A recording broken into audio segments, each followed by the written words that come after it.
Tadi bunyi apa ya? Itu bunyi perut yang roncongan atau ketut ya? Nah, kalau terjadi keraguan seperti itu, di dalam kitab Fiqh Sunnah, ya, itu ada satu kasus di zaman Nabi, ya, syaka ila Nabi ar-rajul yukhayyal ilayhi annahu yajid asy-syai' bis-shalah. Ada seorang sahabat yang bertanya kepada Nabi saat sholat itu dia muncul keraguan. Apa itu? Tadi pas sholat ngentut atau enggak ya? Muncul keraguan. Kadang kan kita ketika sholat itu atau habis duduk, tadi ngentut ya, kok kayaknya perut agak-agak enak gitu. Pernah terjadi ya mas sekalian? Nah, maka jawaban Nabi ketika ada sahabat yang bertanya hal itu pada Nabi, kata Nabi, la yansarif hatta yasma' sautan aw yajid rihan. Tidak usah keluar masjid. Kalau cuma ragu masalah itu, nah, kembali kepada asal tadi sudah berwudu, hanya muncul keraguan apakah wudunya sudah batal atau belum, maka kata Nabi, yakini saja belum batal wudu sampai betul-betul mendengar bunyi kentutnya atau mencium bau kentutnya, baru kemudian saya tadi sepertinya sudah batal, ini ada baunya, misalnya begitu ya. Nah, seperti itu ya mas.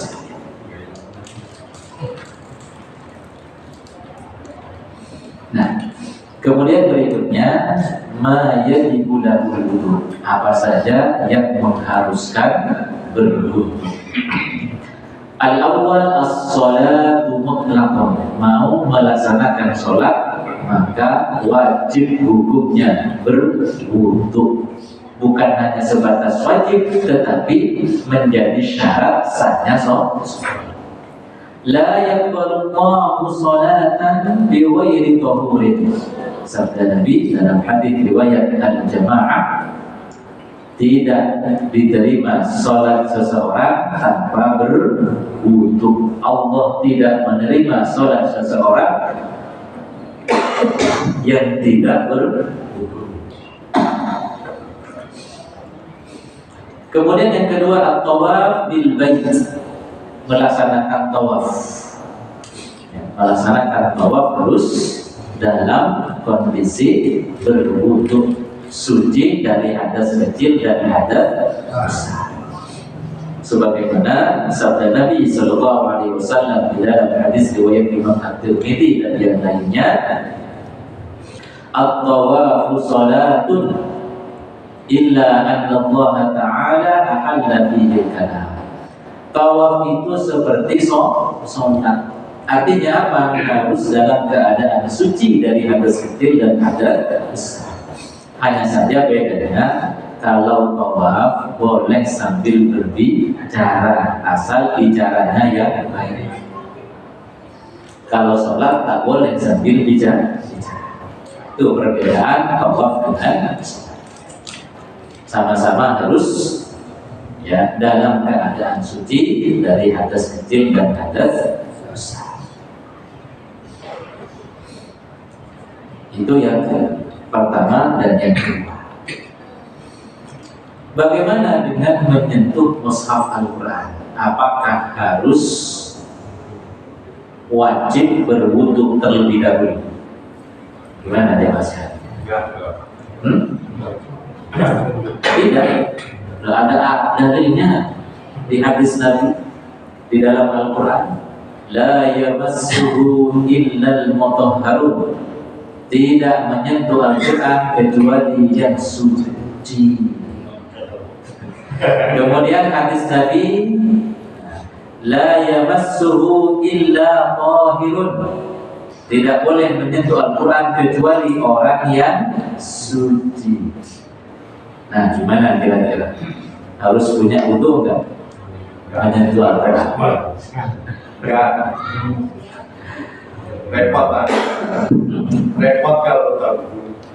Repot kalau udah wudu. Baik, mari kita pelajari dalilnya. Pertama, hadis Nabi, la yamassul Quran illa tahirun. Tak boleh menyentuh Al-Quran kecuali tahirun, orang yang suci.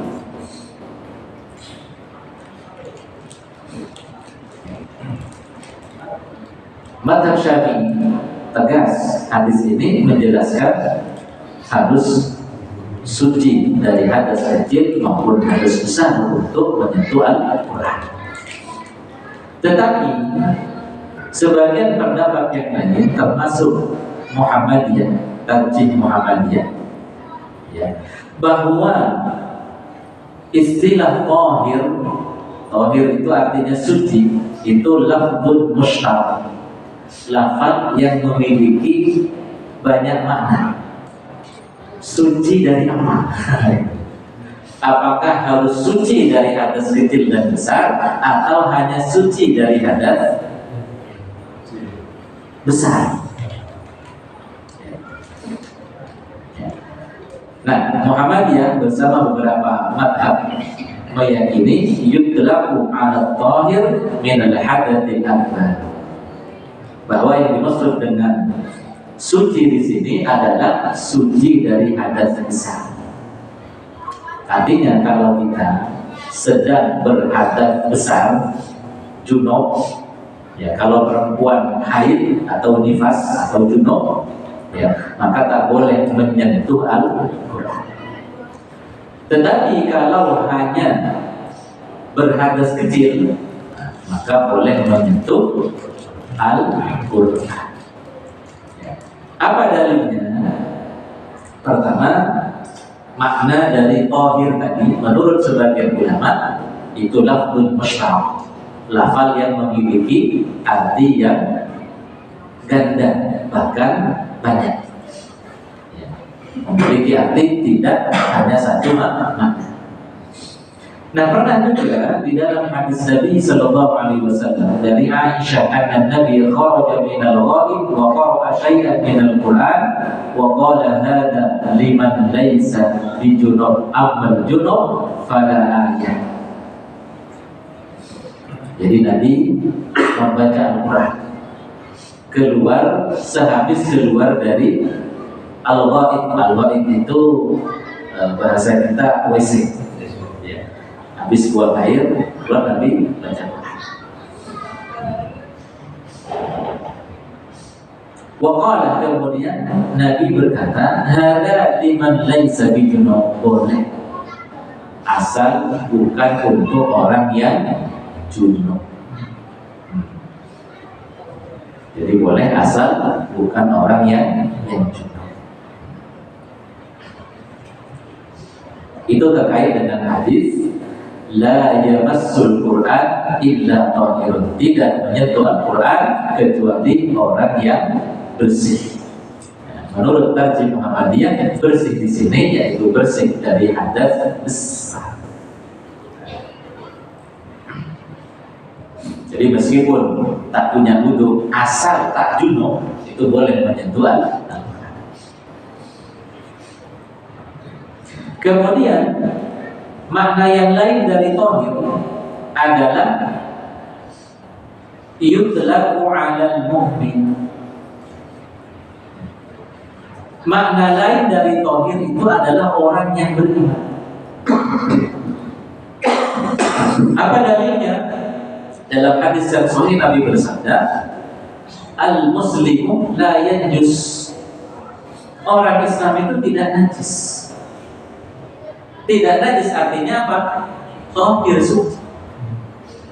Sehingga la yamassul Qur'an illa tahirun, tidak menyentuh Al-Quran kecuali yang tahir, artinya seorang muslim. Non muslim tak boleh menyentuh Al-Quran. Nah, itulah yang disebut dengan lafaz musytarak, bahwa kata tahir memiliki banyak makna. Namanya lafzul musytarak. Bisa dimaknai apa? Suci dari hadas kecil dan besar. Yang kedua, suci dari hadas besar saja. Yang ketiga, tahir itu adalah al-muslim, orang yang Islam. Jadi ada tiga makna tahir itu.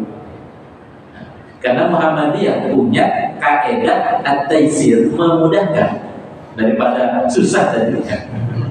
Ya, ambil saja dalil yang mudah. Ngapain harus mempersulit di? Karena bisa jadi kita mau baca Quran, nah, batal wudu. Karena batal wudu nggak jadi ngaji.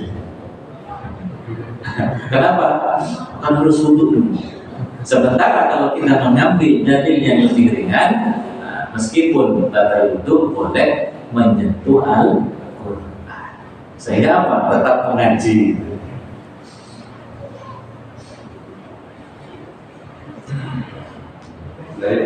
Kemudian maksud dari ayat la yamassuhu illal mutahharun, tidak menyentuh Al-Quran kecuali yang suci. Mutahharun itu di dalam surat Al-Waqi'ah ayat 79. La yamassuhu illal mutahharun. Menurut mazhab Syafi'i, ya, untuk menyentuh Al-Quran harus suci. Kenapa? Quran surat Al-Waqi'ah ayat 77 ya, menjelaskan, menegaskan tidak menyentuh Al-Quran kecuali suci. Berbeda dengan beberapa mazhab yang lain, termasuk Tanjim Muhammadiyah. Apa pemahaman Tanjim Muhammadiyah terhadap ayat ini? Lihat ayat sebelumnya. Nah, ayat sebelumnya berbunyi fi suhufim mukarramah marfu'atin mutahharah bi aidi safara kiramin bararah. Atau fi kitabim maknun la yamassuhu illal mutahharun. Bahwa Al-Quran itu ada di Lauhul Mahfuz yang hanya dapat dijangkau oleh mutahharun. Siapa mutahharun itu? Para malaikat. Jadi mutahharun itu bukan orang yang bersih dari hadas kecil dan besar, tapi mutahharun itu adalah malaikat. Kalau melihat ayat sebelumnya bahwa Al-Quran ada di Lauhul Mahfuz, tidak dapat dijangkau kecuali oleh mutahharun, malaikat-malaikat yang suci. Jadi tak ada kaitannya dengan mushaf yang ada di bumi. Nah, itu menurut Tanjim Muhammadiyah. Nah, bagaimana dengan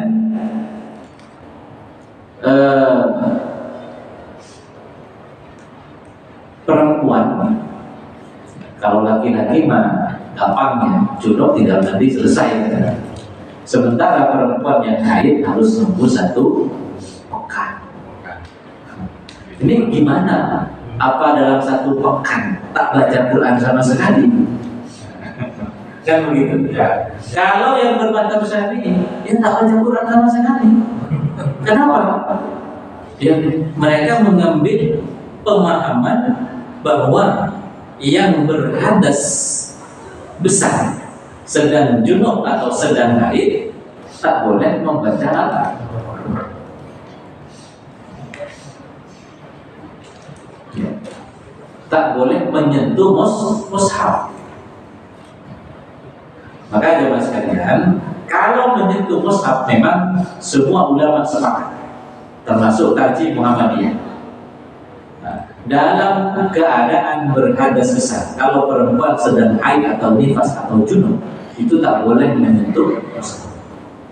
Bagaimana kalau kemudian ingin membaca Al-Quran dan tak punya hafalan, harus buka mushaf? Atau mungkin untuk santri-santri putri yang sedang menghafal Al-Quran, maka 1 minggu pray, tak hafal Quran, tak hafal. Maka di sini ada strateginya ini, Mas. Selagi kita mengikuti pendapat apa? Masih boleh menyentuh, boleh membaca. Selagi kita mengambil pendapat boleh membaca Al-Quran meskipun sedang junub, maka ada caranya supaya tetap membaca Al-Quran. Apa itu? menyentuh mushaf tak boleh, membacanya boleh. Berarti apa? Murojaah tanpa menyentuh Al-Quran. Ustaz, ini kami ingin nambah karena kami adalah santri penghafal Al-Quran, sementara kami sedang junub. Maka kemudian apa? Nah, buka Qurannya bukan mushaf, ya, Al-Quran yang bukan mushaf. Apa yang dimaksud dengan mushaf? Mushaf itu, ya mas sekalian, adalah buku, ya, yang di dalamnya mayoritasnya adalah Al-Quran, tak ada terjemahannya. Itu disebut mushaf. Tetapi ketika sudah ada terjemahannya, dipastikan kan lebih banyak terjemahannya daripada tulisan Arabnya, apalagi masih ada pengantar dan seterusnya. Nah, maka bisa kemudian memanfaatkan Quran terjemah. Jadi ada tulisan Arabnya, ada terjemahannya. Maka dengan demikian aman dari larangan menyentuh mushaf. Pakai Android, Pak. Pakai Android. Pakai Android.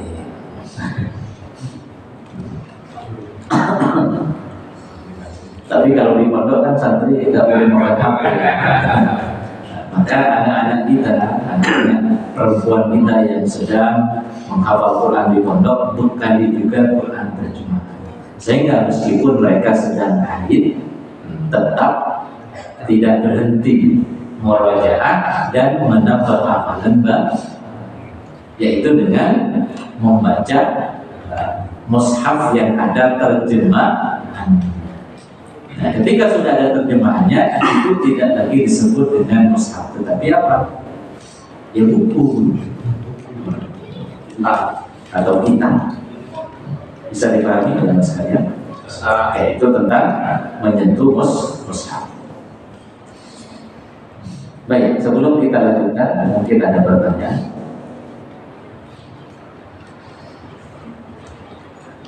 Kalau tidak ada, kita lanjutkan. Ma yustahabbu lahu. Hal-hal apa saja yang disunnahkan berwudu. Pertama, inda dzikrillahi azza wa jalla. Disunnahkan ketika ingin berzikir, termasuk membaca Al-Quran. Seandainya memungkinkan kita berwudu terlebih dahulu, itu sunnah, itu lebih baik.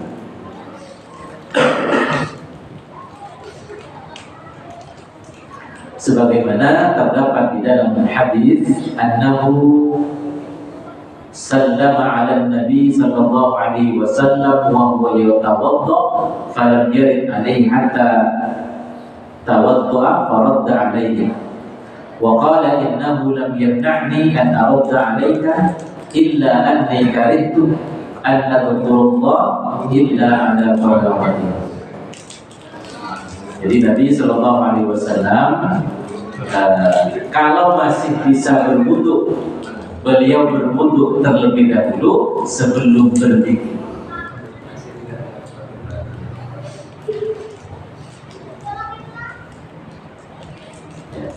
Fakana al-Hasan min ajli hadza yuqra ay yaqra aw yadhkurullah azza wa jalla hatta yatatahhar. Nabi memakruhkan berzikir termasuk membaca Al-Quran, ya, sementara belum berwudu.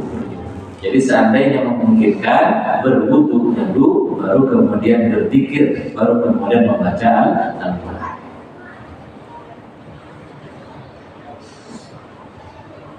Itu yang pertama. Kemudian yang kedua, inda naum, mau tidur, nah, disunnahkan berwudu terlebih dahulu, sebagaimana sabda Nabi, idza ataita madji'aka fatawadda wudu'aka lis-shalah thumma tadi' ala shakkika al-ayman. Apabila kamu, ya, berada di tempat tidurmu untuk tidur, ya, maka duduklah sebelum tidur. Apabila kamu menuju ke tempat tidur, pastikan sudah berwudu, itu katanya. Maka dari sini kemudian apa? Dihukumi sunnah berwudu sebelum tidur.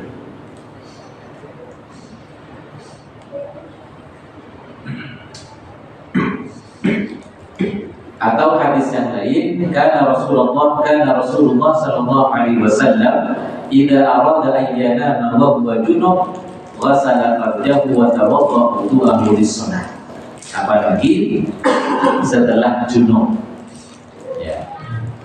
Diriwayatkan oleh Aisyah radhiyallahu taala anha bahwa Nabi kalau sedang junub sebelum tidur maka beliau mencuci dulu, ya, kemudian berwudu. Setelah itu baru tidur.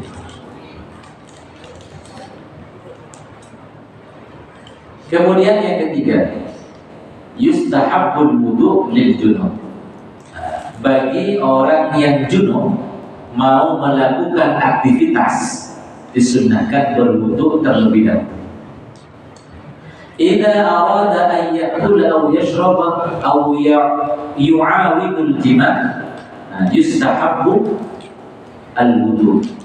Di hadits Aisyah radhiyallahu taala anha qalat kana an-nabi sallallahu alaihi wasallam idza kana junuban fa arada an ya'kula aw yanama tawadda. Jadi Nabi kalau sedang junub ingin makan, ingin minum, termasuk ingin tidur atau ingin mengulangi lagi, ya, atau nambah. Nah, itu disunahkan berwudu terlebih dahulu. Jadi kalau junub misalnya sebelum tidur kok lapar mau makan dulu, disunahkan apa? Berwudu. Ini terdapat di dalam hadis dari Aisyah radhiyallahu taala.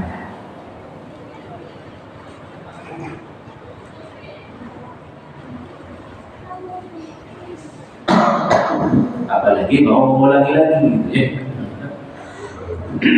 Ini ada hadisnya secara khusus dari Abu Sa'id Al-Khudri.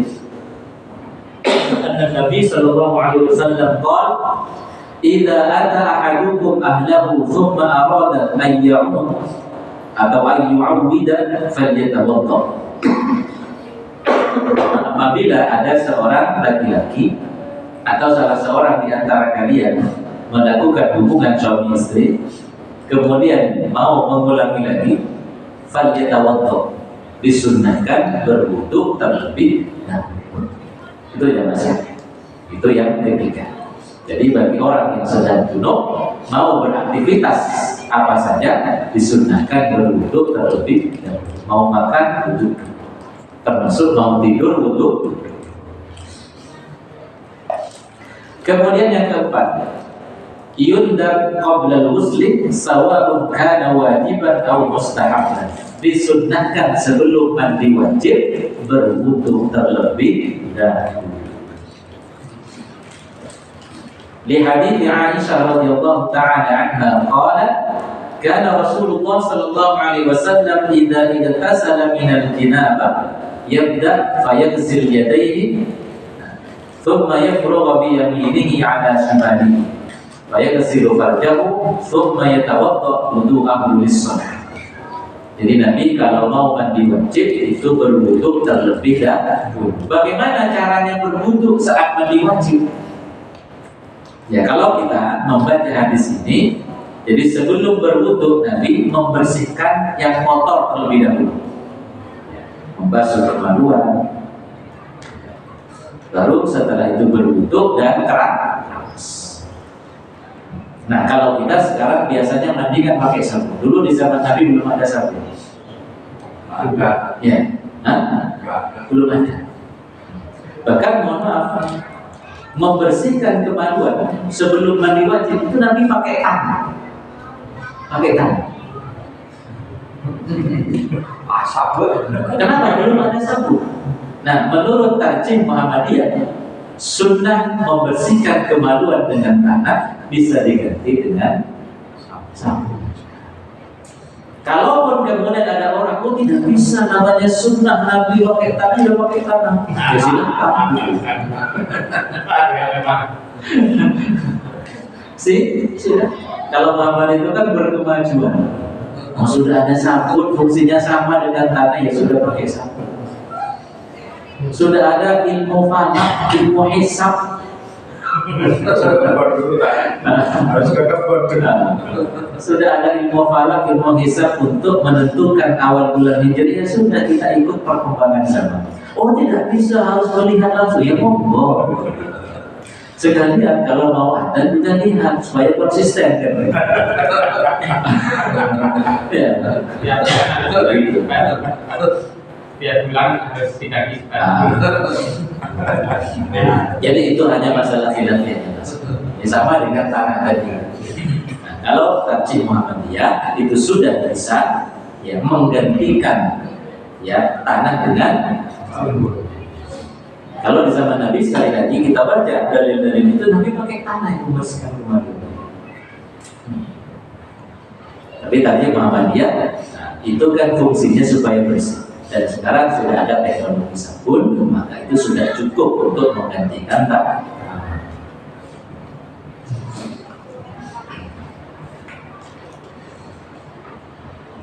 Nah, bagaimana tata cara berwudu sebelum mandi wajib ketika kita mandinya pakai sabun? Ini ijtihad saya pribadi. Kalau misalnya berbeda ya silakan. Jadi pertama kita ke kamar mandi, ya, kemudian apa? Membersihkan tangan, membersihkan kemaluan, pakai sabun. Habis itu membersihkan kotoran, pakai sabun. Pakai sabun, kemudian dibersihkan bekas sabunnya dengan air. Nah, baru setelah itu berwudu. Berwudu, habis berwudu tinggal dibilas sehingga tidak menyentuh demam. Nah, itu kalau yang saya pahami. Karena ada yang menafsirkan hadis ini, ya pokoknya di awal wudu itu. Sehabis memberikan kemaluan, berwudu, nanti mandi pakai sabun, nah kesentuh kemaluan, batal wudunya. Sia-sia. Boros air. Nah, supaya tidak kesentuh kemaluan, maka wudunya sebelum dibilas. Jadi sebelum mandi keramas maksudnya. Jadi kita pakai sabun, kemudian bilas, setelah bilas kita wudu, setelah wudu baru keramas. Nah, setelah keramas kita tak perlu wudu lagi. Karena banyak yang menjelaskan bahwa Nabi setelah keramas tak wudu lagi. Kenapa Nabi tak wudu lagi? Ya, karena tidak batal. Kan wudunya itu kan setelah membersihkan kemaluan. Dalam hadis tadi ya, habis itu langsung keramas nanti. Lu mau nggak pakai sabun? Dulu belum ada sabun. Ya, langsung keramas. Yang keramas kan tinggal mengalirkan air, sudah tidak perlu menyentuh kemaluan. Nah, setelah itu Nabi tak wudu lagi. Bahkan ada sebagian ulama yang memakruhkan wudu setelah mandi wajib. Kenapa? Tak pernah dicontohkan oleh Nabi. Jadi nanti setelah mandi wajib sudah nggak wudu lagi. Termasuk mandikan jenazah itu kan? Ya, termasuk mandikan jenazah. Artinya urutannya kan harus kemaluan, kan kotor. Iya betul. Pakai sabunnya dulu, selesai dibilas dibilas istilahnya dibilas, baru wuduin, terus mandi. Nggak nyentuh kemaluan lagi. Nah, nggak nyentuh kemaluan lagi. Artinya nekuk mayat itu supaya keluar kotoran itu kan di awal. Di awal, sebelum diwuduin. Memang ketika kita melihat YouTube beberapa penjelasan para ustaz, itu wudunya di awal, sehingga nanti masih nyentuh kemaluan. Kalau menurut saya, pakai logika saja, ya, sebaiknya berwudunya itu ketika mau tinggal keramas saja. Jadi disabun, dibilas, wuduin, baru keramas. Terakhir pakai air campuran kapur. Nah, seperti itu. Dan sabun jangan dicampur ke air bersih. Jangan dicampur dengan air bersih. Kalaupun mau dicampur harus ada air bersih yang tidak tercampur. Kenapa ya Mas sekalian? Karena syarat sahnya mandi itu airnya harus suci dan mensucikan. Maka Bapak Ibu yang mungkin di rumah punya tempat mandi itu, bak mandi itu, nah itu biasanya kalau di rumah-rumah orang kaya atau di hotel kan dicampurin sabun kan gitu. Nah, itu nggak bisa dibuat keramas. Kenapa? Airnya tercampur dengan sabun. Nah, suci tapi tidak mensucikan. Air yang suci dan mensucikan itu yang tidak tercampur. Maka kalau kemudian mau mandi wajib, pakai bak mandi tadi itu, nanti ditutup dengan bilas pakai air bersih. Kalau tak pakai air bersih, hanya mencukupkan pada air sabun itu, tak sah mandi. Kenapa? Status airnya suci tapi tidak mensucikan. Jelas ya Mas sekalian? Ukurannya berapa itu Pak? Bisa mensucikan kalau dalam liter gitu. Kalau menurut mazhab Syafi'i itu kan harus 2 bulan. Menurut mazhab Syafi'i. Nah, kalau dalam perspektif Muhammadiyah, asal airnya terjaga keasliannya, itu tetap dihukumi suci dan mensucikan.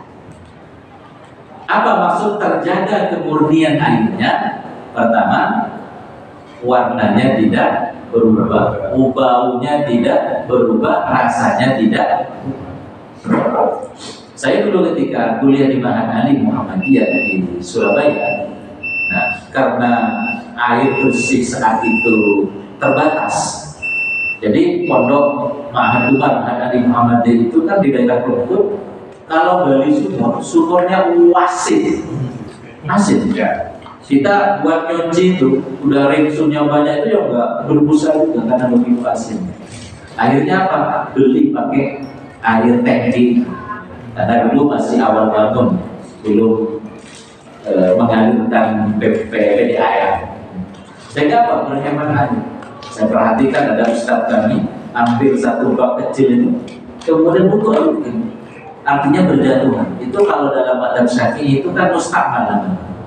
Tetapi dalam perspektif Muhammadiyah, air tetap terjaga kesuciannya karena tidak berubah bau, warna dan rasanya. Jadi selagi tidak berubah warnanya, baunya, rasanya, maka itu tetap suci dan mensucikan.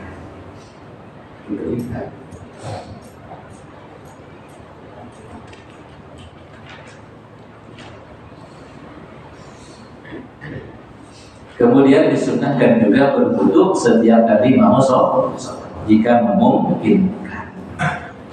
Itu saya kira beberapa hal yang disunahkan kita berwudu terlebih dahulu. Baik, sampai di sini ada pertanyaan? Cukup? Baik.